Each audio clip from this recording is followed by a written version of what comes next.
So there's a couple things up on the roof I wanted to point out. Some of the stucco on these parapet walls is really thin. We're showing metal. So this is definitely a water entry point going down. So we need to get that cleaned up. A lot of this stucco was put on really thin and it's peeling off on the corners up here at the roof. You're not going to see this until it causes leak damage below. Most of the tiles look okay. There are quite a few broken tiles though. We see a couple of them right there. Those are just cracked corners, which is not really concerning because everything is still protected, but there are some that are broken all the way through, especially next to the solar panels, like right there, another one right there. And if that attaches, the nail attaches where that piece is broke off, this tile could slide down. I have a feeling it was when they put in the solar panels, they cracked a lot of these tiles. If you can see here, here's your area here. If you look up, you're not going to be able to see this, but you've got two different colored tiles.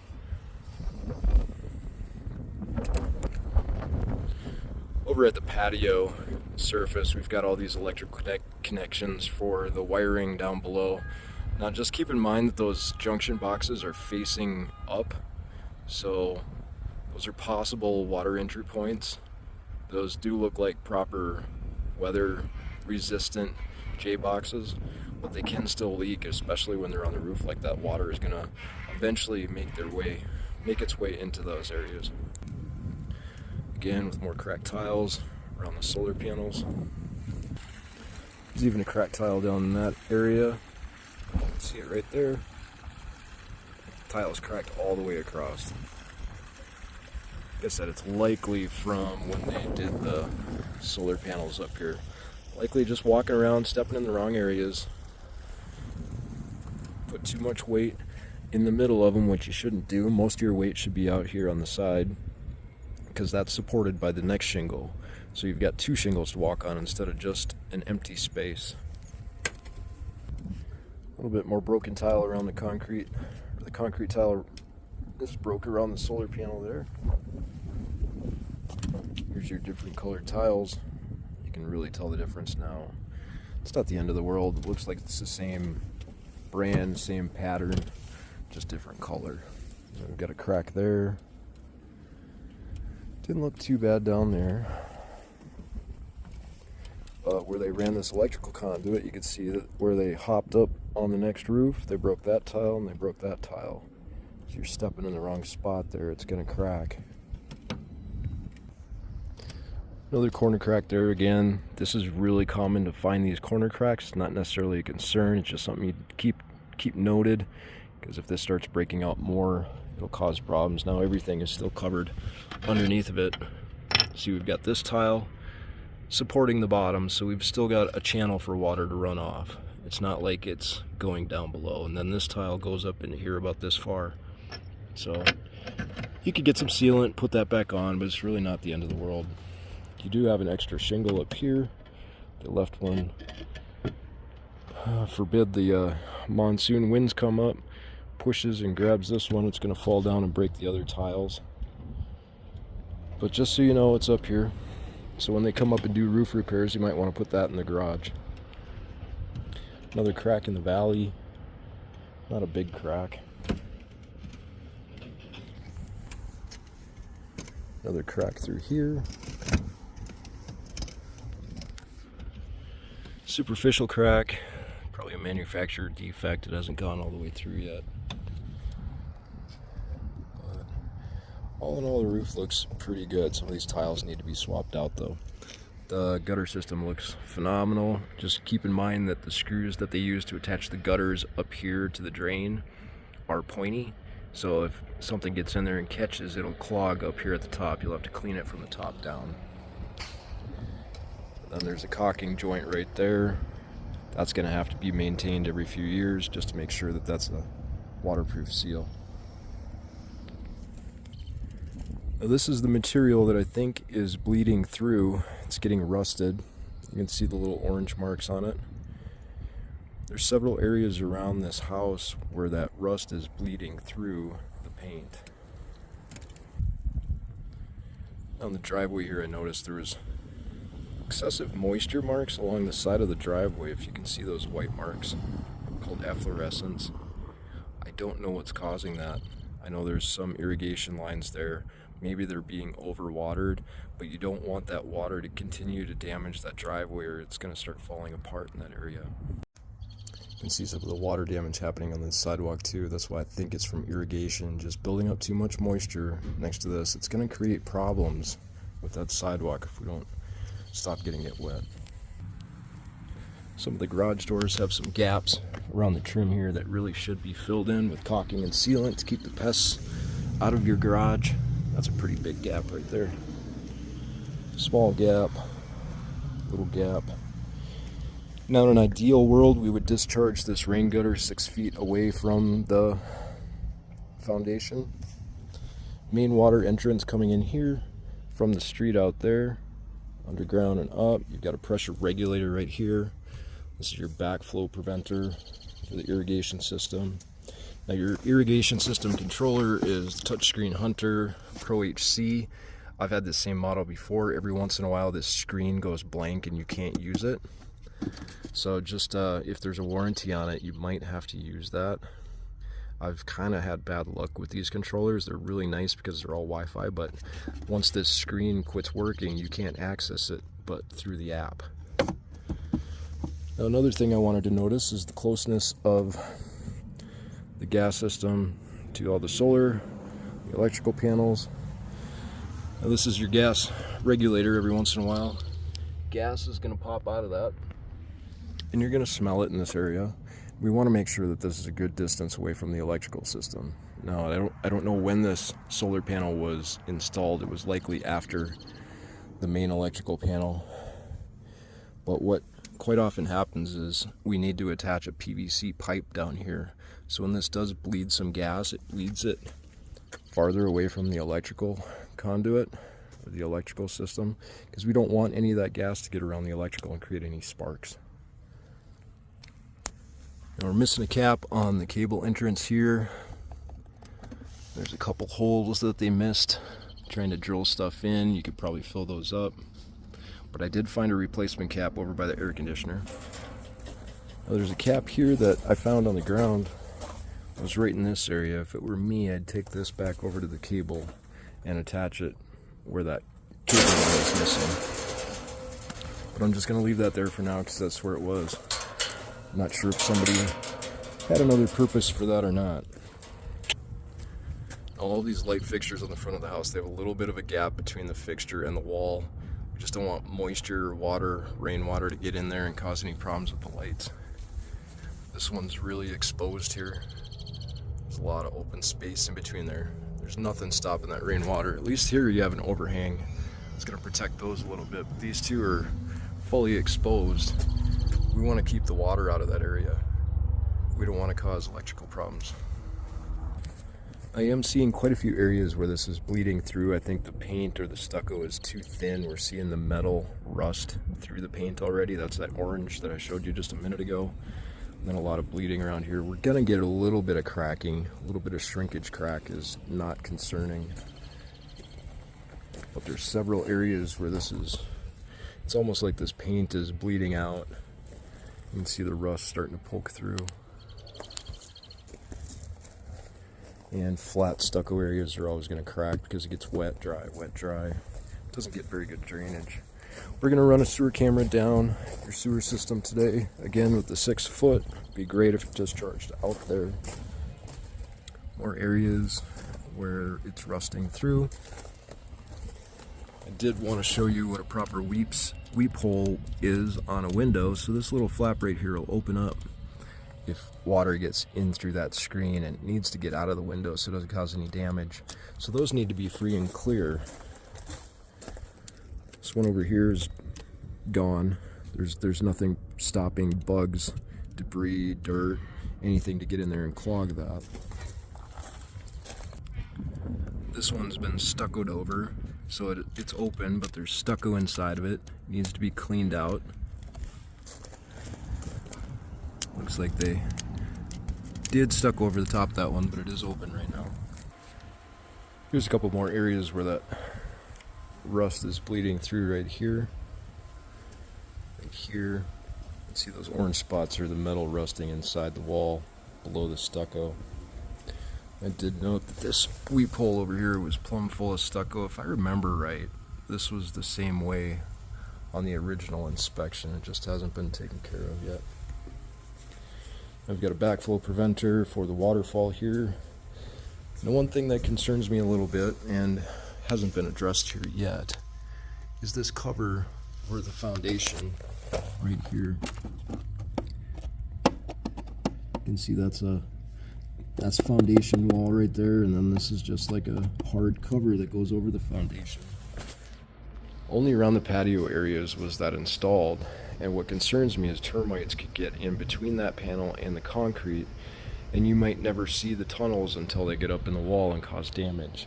So I'm calling that out as a termite conducive condition, but to try and remove that might be more than that's worth it. Just keep current on your termite treatments.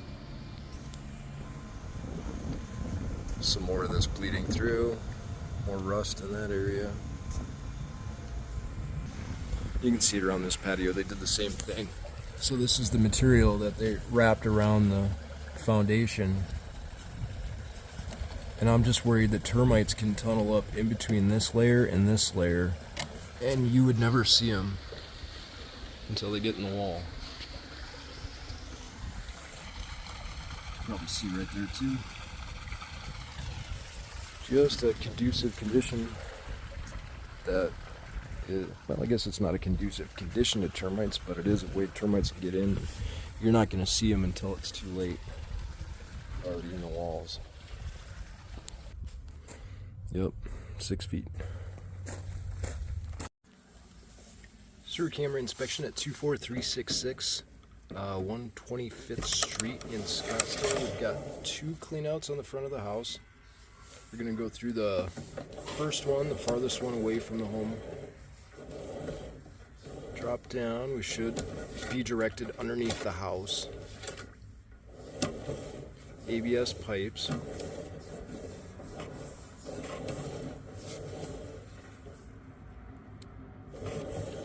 I do have the primary bathroom running right now, the shower.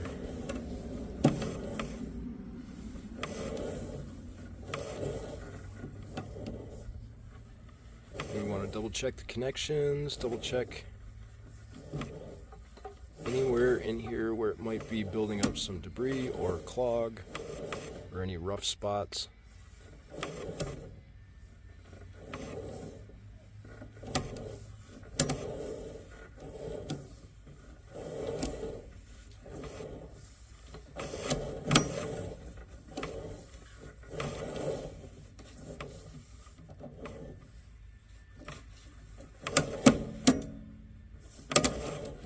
See the water running.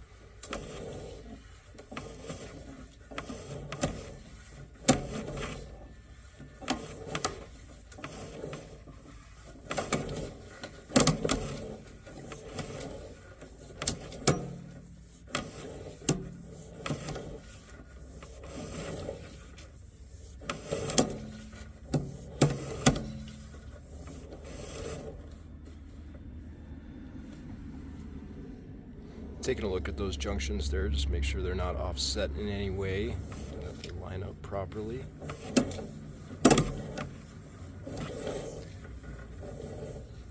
little bit of water in the pipe isn't a big deal. Now if that water were to go over the camera for a good distance, that might be an issue there. That's just a little bit of gunk.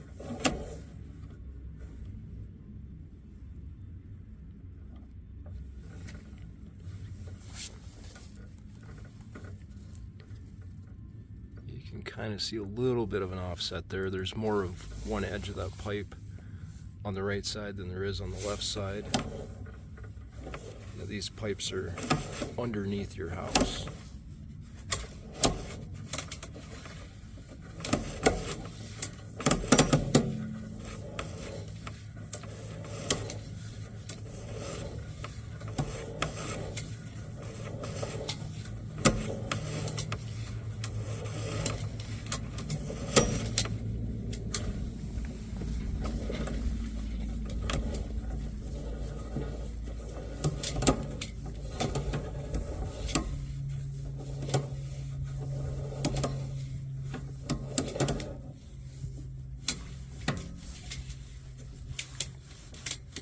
Now there's a lot of bends and turns in the pipe, so my camera doesn't want to go past 80 feet. I've only got 100 feet of camera cable, but I don't think I'm going to get to use it all. I can't push it any farther than that. 78 feet.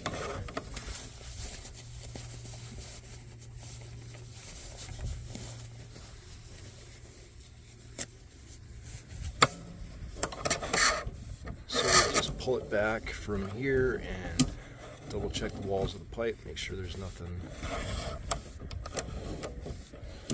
caught on the sides or clogging it up. ABS pipes last a really long time. As long as they're installed right, you shouldn't have any issues. Any type of settlement above the house might cause issues with the drain pipes below it for obvious reasons.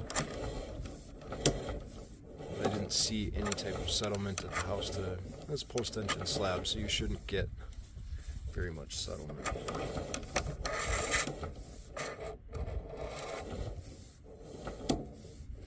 Yeah, some of that gunk buildup can be cleaned out with hydrojet maintenance, which is a couple $100 service. They basically pressure wash the inside of your pipes. And it's gonna build up like this no matter if it's brand new or not. Living in it for a while, it's just this is common to see a little bit of debris.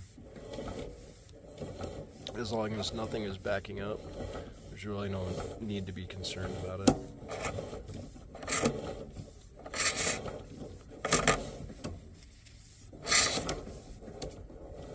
Yeah, a little bit more debris on the side there.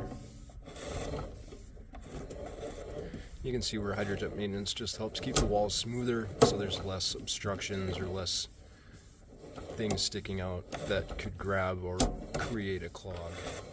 And the more we get stuck on the side of the pipe, on the walls of the pipe, the more apt it is to dry up, become hard, and then not wash down with the rest of the flushing.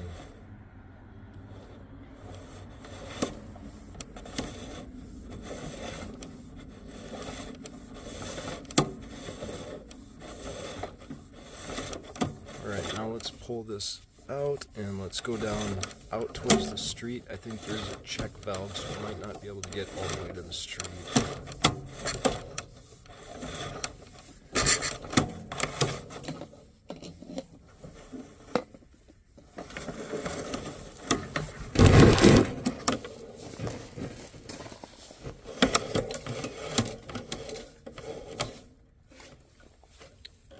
So you can see above us right there, that's where we came in through the other clean out pipe. Now we're going the other direction. Follow the pipe out to the street.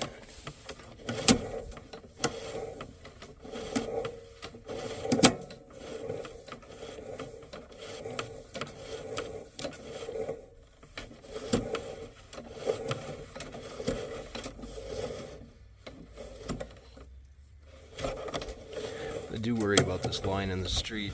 Being in a new construction area, there were probably tractors, trucks, machinery driving over the top of this drain line.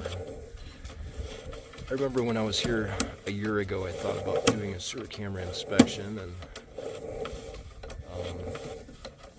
trying to push it to you to get the inspection done just in case something happened, but the builder should have taken care of anything if it did pop up. Now, 1-year warranty, being that nothing did pop up, it's good that we just put the camera down there and make sure there's nothing crazy going on.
distance, it gets hard to push that camera head.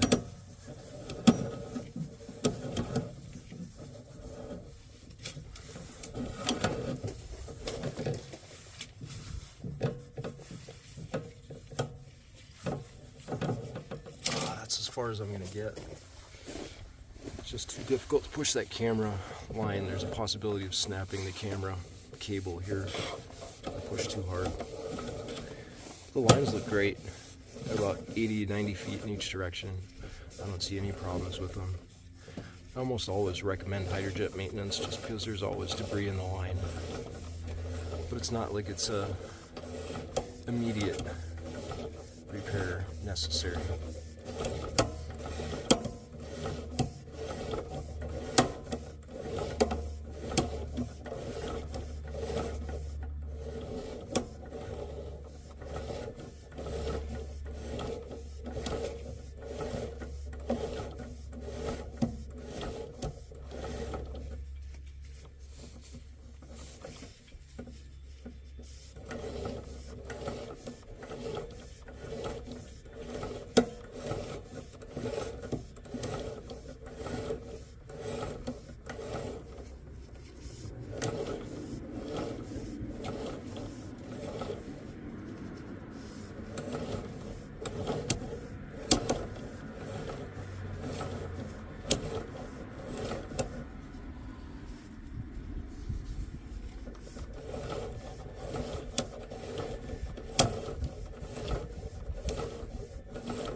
Alright, well, I'll send you a link to this video, and if you have any questions about it, please get a hold of me, Home Inspector Dan. Thank you for calling me out for the 11-month warranty inspection. It's great to see you two again. If anything were to come up in the future, you need some guidance, you need to run something past somebody, feel free to shoot me a text, give me a call. Thanks for using BPG Inspections. Have a great day.